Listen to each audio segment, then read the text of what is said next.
اور یہ حکم ہے اللہ کا کہ کوئی بھی سوال ہو پوچھ لیا کرو۔ سوال منع کون سا ہے؟ جو ضرورت کے نہیں، جو فضول سوال ہے، جس کا کوئی تعلق دنیا آخرت سے نہیں ہے، وہ منع ہے۔ ورنہ کسی سوال کا منع نہیں ہے، بلکہ دین کے احکام، دین شریعت کے احکام، سنت کا علم اور سنت کے بارے میں ہر ایک چیز پوچھنے کا حکم ہے۔ جس طرح ہر ایک چیز کے بارے میں سوال کیا جائے گا، اس طرح ہمیں بھی حکم ہے کہ ہر چیز کے بارے میں پوچھ کر چلیں، زندگی گزاریں۔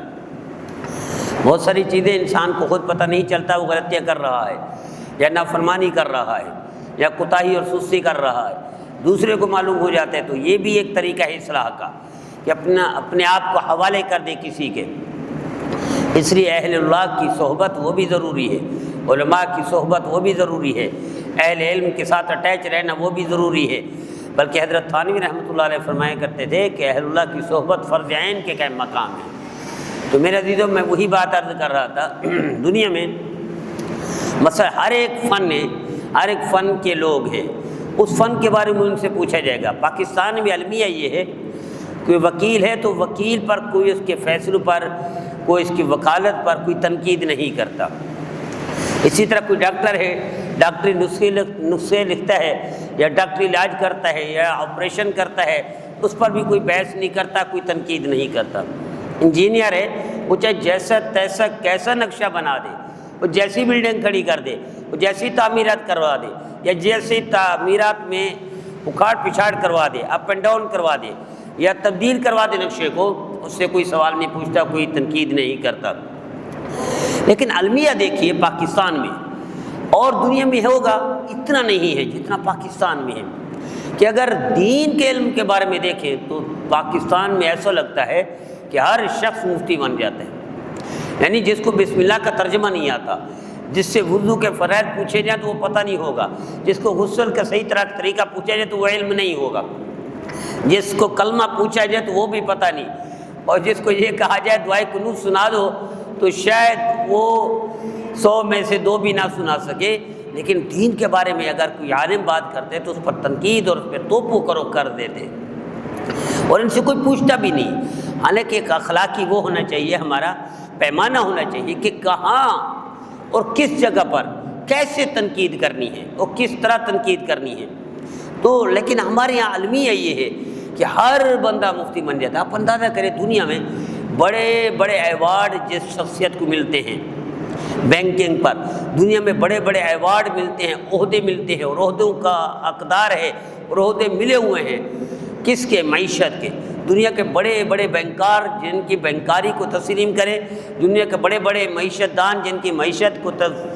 پر مہارت اور ید طولہ اور ملک حاصل ہے جن کو، وہ تسلیم کرتے ہیں۔ دنیا کے بڑے بڑے ممالک تسلیم کرتے ہیں، بڑی بڑی شخصیات تسلیم کرتے ہیں۔ شاید دنیا کی 3-4 بڑی شخصیات دینی اعتبار سے، آپ اندازہ کریں 500 کی لسٹ بنتی ہے دنیا میں کہ 500 مشہور آدمی، پاپولر آدمی، تو ان میں بھی اس ہستی کا نام ہے۔ دنیا میں 100 کی لسٹ چھپتی ہے کہ دنیا کے ٹاپ کے مشہور مقبول ترین ہستیاں، شخصیات، ان میں بھی اس کا نام ہے۔ اور پاکستان میں وفاق المدارس کے صدر ہوں، اور پاکستان کے سب سے بڑے مدرسے کے صدر ہوں، ایسی شخصیت کا نام حضرت شیخ الاسلام مولانا تقی عثمانی صاحب دامت ہے، میرے استاد محترم ہیں۔ اور اس میں کوئی شک نہیں، پاکستان میں شاید ہی کوئی اپنے آپ کو ان کے برابر کا سمجھتا ہو۔ سارے ان کے شاگرد، حالانکہ ان کے ہم عصر ہیں تو بھی ان کے شاگردوں کی طرح سمجھتے ہیں، اور ان کے شاگردوں کی طرح ان کے ساتھ سلوک کرتے ہیں کہ جیسے ان کے شاگرد ہوں۔ لیکن ابھی چھوٹے چھوٹے بچے، بچونگڑے، طفل مکتب، وہ اٹھ کر تنقید شروع کر چکے ہیں کچھ دنوں میں۔ کس پر؟ ڈیجیٹل کرنسی پر، اور اسی طرح بٹ کوئن پر، اور یہ تماشا بنا دیا ہے۔ اچھا، یہ کر کون رہا ہے؟ جو یہ کاروبار کر رہا ہے۔ حالانکہ بعض حکومتی شخصیات بھی اس کاروبار میں ڈوب چکے ہیں، اس کاروبار میں اپنا سرمایہ غرق کر چکے ہیں، تباہ کر چکے ہیں، اور لیکن الف بے کا بھی پتہ نہیں دین کا، شریعت کا الف بے کا۔ جیسے میں نے کہا کہ کسی وکیل پر آپ نہیں دیکھیں گے کوئی بندہ کھڑا ہو جائے اور اس پر لفاظی شروع کر دے، کسی انجینئر پر بھی لفاظی شروع کر دے، نہیں دیکھیں گے۔ کسی ڈاکٹر کے بارے میں کوئی بندہ اپنی اس کے بارے میں ماہرانہ رائے دے رہا ہو جس کے بارے میں کچھ جانتا نہیں۔ لیکن شیخ الاسلام مولانا تقی عثمانی صاحب جیسی شخصیت جو دنیا میں دنیا میں یعنی کہ عبقری شخصیت، بے نظیر شخصیت، بے مثال شخصیت، اس کے بارے میں لوگ کچھ دنوں سے مینڈک کی طرح ابل پڑے ہیں اور اس پر تنقید کر رہے ہیں ڈیجیٹل کرنسی کے بارے میں۔ آپ اندازہ کریں، فتویٰ پوچھا کسی نے دارالعلوم کراچی سے، اچھا فتویٰ ابھی کا بھی نہیں ہے، فتویٰ ہے 25 کا اور ابھی 26 چل رہا ہے، لیکن چونکہ ابھی اس وقت ضرورت نہیں تھی، ابھی ضرورت پڑی ہے لوگوں کو جو اس ٹائپ کا کاروبار کر رہے ہیں، ڈیجیٹل کرنسی میں کام کر رہے ہیں اور کرپٹو کرنسی کے بادشاہ گنے جاتے ہیں پاکستان میں یا دنیا بھر میں، انہوں نے اس فتوے کو اچھالا ہے۔ فتویٰ 2025 کا کسی نے سوال پوچھا حضرت شیخ الاسلام میرے استاد محترم مولانا تقی عثمانی صاحب سے کہ جناب ہم نے کتابیں خریدی ہیں، وہ کتابیں خرید کر اس پہ جو کرنسی دی ہے وہ ڈالر نہیں ہے، وہ ریال نہیں ہے، وہ روپے نہیں ہے، یا اس کے پیچھے سکے جیسے چاندی اور سونے کے ہوتے تھے ابھی کچھ عرصہ پہلے تک بھی چلتے رہے، وہ نہیں ہے۔ یا آپ اندازہ کریں کہ جب وہ غار میں نوجوان تھے اور وہ سو گئے، سونے کے بعد کتنے سو سال کے بعد اٹھے تو ان کے پاس کرنسی تھی، اب وہ کرنسی لے کر مارکیٹ جاتے ہیں، وہ کرنسی لے کر مارکیٹ جاتے تو پتہ چلا یہ کرنسی تو تبدیل ہو چکی ہے، لیکن تھا سونا چاندی۔ حضرت آدم سے یعنی بہت قریب، ہمارے قریب دور تک بھی وہی چلتا رہا ہے کہ کرنسی جو پیپر پر آ گئی تھی، کاغذ پر آ گئی تھی کرنسی منتقل ہو چکی، اس کے پیچھے بھی سونا ہوتا تھا، اس کے پیچھے بھی وہی چیز تھی جو اس نوجوانوں کے پاس تھی، لیکن کرنسی تبدیل ہو گئی، تب ان کو پتہ چلا کہ ہم اتنے سو سال سوئے ہیں غار میں اور ہمیں پتہ بھی نہیں چلا، لیکن کرنسی کا وجود تھا۔ قرآن کا واقعہ بھی بتاتا ہے، حدیث میں بھی تفصیل موجود ہے۔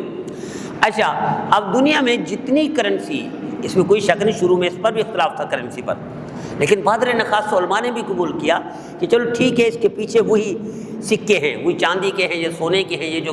پیپر پر آئے ہیں، کاغذ پر منتقل ہوئی ہے کرنسی، چاہے وہ ڈالر کی شکل میں ہو، ریال کی شکل میں ہو، روپے کی شکل میں ہو، اس کے پیچھے سونا ہے، یعنی ہر ملک کے پاس جتنا سونا ہے اتنا ہی وہ کرنسی پیپر پہ چھاپ رہا ہے، وہ پاکستان ہو یا امریکہ ہو، وہ یا انڈیا ہو یا بنگلہ دیش ہو، وہ آسٹریلیا ہو یا جاپان ہو، انگلینڈ ہو یا کینیڈا ہو، کوئی بھی ہو،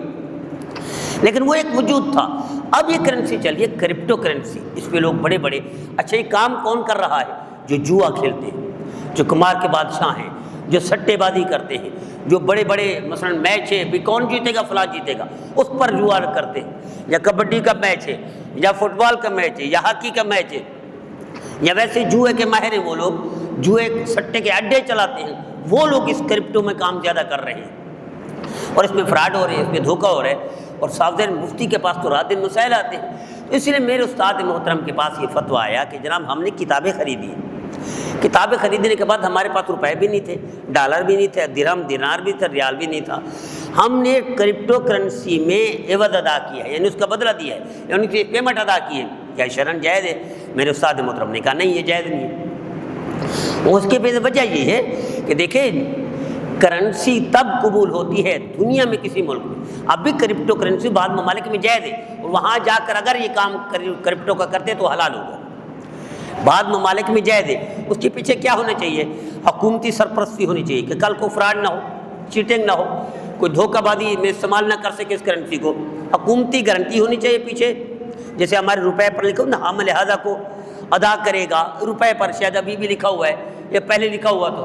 تو یہ گارنٹی ہوتے پیچھے حکومت کی کہ آپ کے پاس چاہے وہ ہے نا، فگر بھی ہے نا، وہ تعداد کی یا اس کی شکل میں بھی 1 2 3 کی شکل میں کسی شکل میں کچھ نہ کچھ پروف ہو، تو حکومتی سرپرستی ہو، حکومتی ضمانت ہو، پہلی اس میں شرط ہے۔ دوسری شرط یہ کہ ہے اس کے پیچھے ایسٹس ہو، اور کرپٹو میں وہ بھی نہیں ہے، حکومتی سرپرستی بھی نہ ہو، حکومت کی ضمانت بھی نہ ہو، اور اس کے پیچھے ایسٹس بھی نہ ہوں، جیسے روپے کے پیچھے ہیں، 1000 کے پیچھے ہیں۔ اب دیکھو 75 روپے چلا نا ہمارا پاکستان میں، بعض دکاندار نہیں لیتے تھے، بعض دکاندار لیتے، یہاں تک کہ وہ بند کرنا پڑ گا، 75 روپے کا نوٹ بند ہو گیا، اب نہیں چل رہا۔ اسی طرح 5 روپے کا نوٹ اب ختم ہو گیا، اب اس کی بجائے سکے آ گئے، بلکہ ہو سکتا ہے 10 روپے کا نوٹ بھی ختم ہو جائے، اس پر بھی سکہ آ جائے بہت جلدی ممکن، پھر یہ بھی نہیں چلے گا، چونکہ پیچھے جو گارنٹی ضمانت ہے وہ ختم ہو جائے گی تو اس کا مطلب وہ کرنسی ختم، چاہے 5 روپے کی یا 10 روپے کی، وہ یہی ہر کرنسی کا حکم ہے کہ پیچھے ملک کی ضمانت ہو،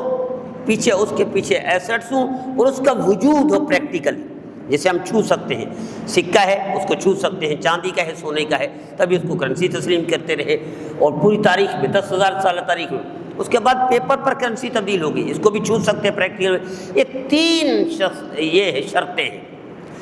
یہ تین چیزیں اگر پائی جائیں تو اس کرنسی کو، تو اب بھی پاکستان میں یہ ممکن ہے، سال 2 سال میں اگر یہ ہو جائے، حکومت گارنٹی دے دے، حکومت پیچھے ضامن کھڑی ہو جائے اور اس کے پیچھے ایسیٹس موجود ہوں، اس کا وجود آ جائے، جیسے روپے کا ہے، تو یہ کرنسی، یہی ڈیجیٹل کرنسی، یہی کرپٹو کرنسی پاکستان میں بھی حلال ہوگی، جائز ہوگی شرعاً، اس میں کوئی وہ نہیں ہوگا بس۔ لیکن اس وقت تک نہیں ہے، اس وقت تک سے سٹے باز،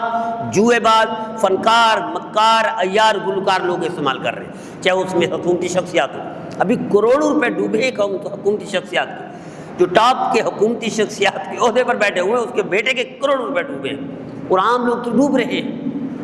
اس بنیاد پر میرے استاد محترم نے فتویٰ دیا کہ کرپٹو کرنسی جس کا وجود نہیں ہے، جس کے پیچھے ضمانت نہیں ہے، جس کے پیچھے ایسٹس نہیں ہے، اور جس کی کوئی حقیقت بھی نہیں ہے، صرف فگر ہے، یہ 5 ہو گئی، یہ 100 ہو گیا، یہ 1000 ہو گیا، یہ 3000 ہو گئی، یہ لاکھ ہو گیا،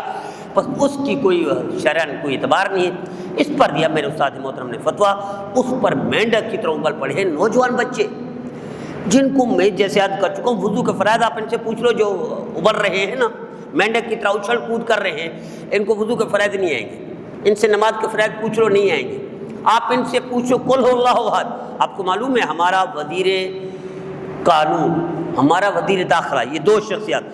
قومی اسمبلی میں ضرورت پڑ گئی کہ قومی اسمبلی کا سیشن شروع ہو رہا ہے، اس کے لیے پہلے تلاوت کی جائے، وزیر قانون کو کہا گیا تلاوت کرو، تو وہ کیا کہتے ہیں، اعوذ باللہ من الشیطان الرجیم، یعنی اعوذ باللہ بھی نہیں آتی سے۔ اب سنیے آگے قل هو اللہ احد پڑھ رہے ہیں، قل هو اللہ احد، جو چھوٹی ترین صورتوں میں ایک صورت قرآن پاک، قل اللہ احد لو صمد لم یلد ولم یولد لم یلد ولم یولد لم یلد ولم یولد، یہ 3 دفعہ یا 2 دفعہ پڑھ کے بس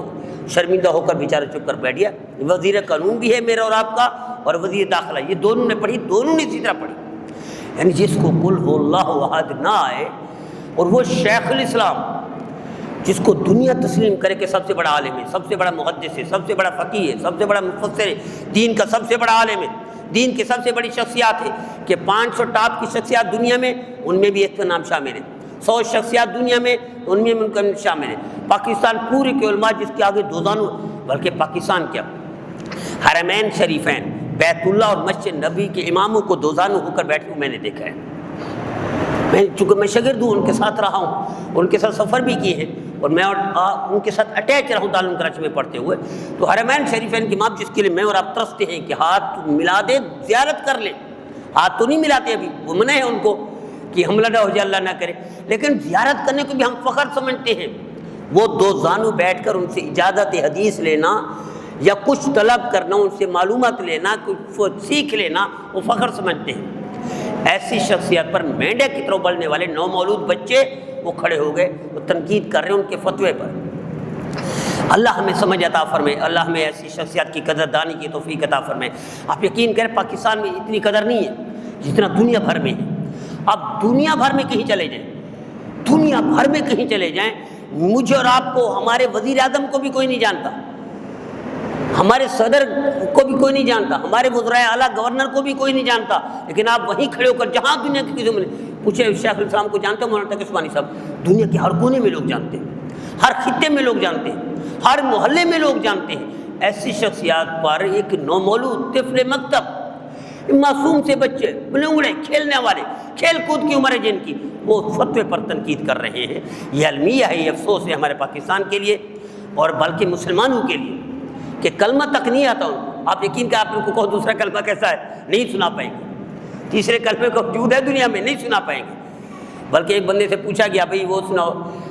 دعائے قنوت سناؤ، کہتے لا الہ الا اللہ محمد رسول اللہ، دعائے قنوت پوچھی اور پڑھ کیا رہے، لا الہ الا اللہ محمد رسول اللہ، نعوذ باللہ من ذالک۔ یہ کون ہے؟ یہ آپ کا ایم پی ہے، آپ کا ایم این اے ہے، جو قیادت کر رہے ہیں پاکستان کی، لیڈ کر رہے ہیں، حکمران ہیں، ان کا یہ حال ہے دین کا، اور فتوے بازی پر تنقید شیخ الاسلام پر کر رہے ہیں۔ دنیا جس کے آگے جھکتی ہے، تو اللہ ہمیں سمجھ عطا فرمائے، اللہ ہمیں قدردانی کی توفیق عطا فرمائے۔ تو یہ کرپٹو کرنسی کی مختصر سی حقیقت ہے کہ 3 شرائط اگر آج بھی پاکستان میں وجود ہو جائیں، اس کے پیچھے 3 شرائط، اور دنیا کے جس ملک میں ہوں، تو وہ وہاں یہ بٹ کوئن اس کو کہہ دیں یا کرپٹو کرنسی کہہ دیں یا ڈیجیٹل کرنسی کہہ دیں، وہاں جائز ہوگا، وہاں حلال ہوگا اس کے استعمال، اس کا لینا، اس کا دینا، اس کا فروخت کرنا، اس کا خریدنا، اس کے بدلے میں چیزیں لینا۔ آپ کو پتہ ہے کچھ عرصہ تک پتہ ہے کیا کرتے تھے لوگ؟ باجرہ چاہیے تو جوار دے دیتے تھے، جوار چاہیے گندم لے لیتے تھے، کچھ یہ چیزوں کے بدلے میں چیزیں دیتے تھے۔ اس کے بعد یہ کرنسی آئی ہے۔ شاید ہمارے پرانے لوگ تو ان کو واقف ہوں گے، ورنہ دنیا کو پتہ بھی نہیں ہے کہ پیسے ہوتے نہیں تھے جتنا پیسہ آج موجود ہے غریب سے غریب بننے کے بعد۔ یہ بڑے بڑے لوگوں کے پاس نہیں ہوتا تھا، یعنی پورے شہر میں شاید چند لوگوں کے پاس پیسے کرنسی ہوتی تھی، ورنہ یہ بھی نہیں تھی۔ کیا چاہیے بھی گندم دے رہے آٹا دے دو، گندم دے رہے ہمیں صابن دے دو۔ یہ تو اب بھی چل رہا ہے نا، بھی کپڑے لے لو برتن دے دو، برتن دے دو کپڑے لے لو، یہ اب بھی چل رہا ہے دیہاتوں میں۔ تو یہ تھی کرنسی کی حقیقت، اللہ ہمیں سمجھ عطا فرمائے۔ تو یہ جو بٹ کوئن ہے اس وقت تک اس کا استعمال جائز نہیں ہے، حلال نہیں ہے۔ جو بھی کر رہے ہیں خلاف شریعت، خلاف سنت یا خلاف اسلام کر رہے ہیں، لیکن اگر اس کو جائز قرار دینا ہے پاکستان میں تو یہی 3 شرائط ہے، اور دنیا میں جہاں ہیں وہاں یہ استعمال کر سکتے ہیں، وہاں حلال ہے، اس میں کوئی حرج نہیں، کوئی بات نہیں۔ اچھا، آج کل ایک اور مسئلہ چلا ہے ہمارے معاشرے میں، وہ ہے طلاق کا مسئلہ۔ بچے نوجوان، بڑے نہیں، نوجوان بچے طلاق دے دیتے ہیں اور انہیں پتہ ہی نہیں ہے طلاق۔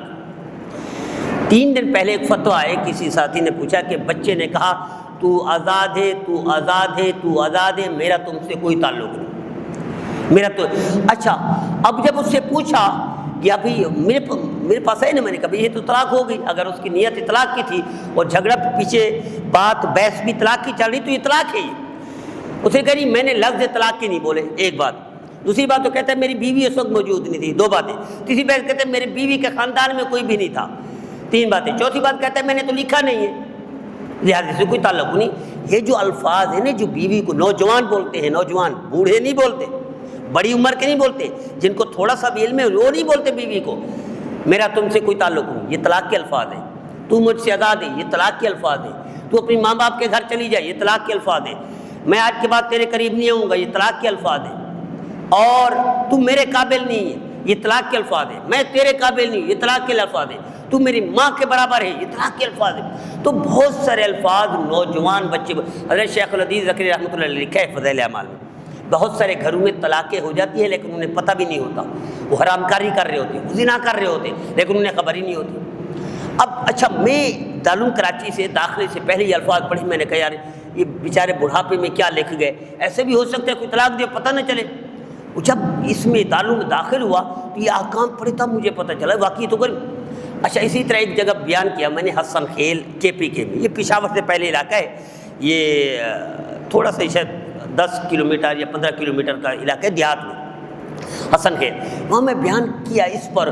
ایک بندے نے، افریدی تھا، ابھی فوت ہو، وہ کہتا ہے ہمارا اس نے کہا بہت معذرت کے ساتھ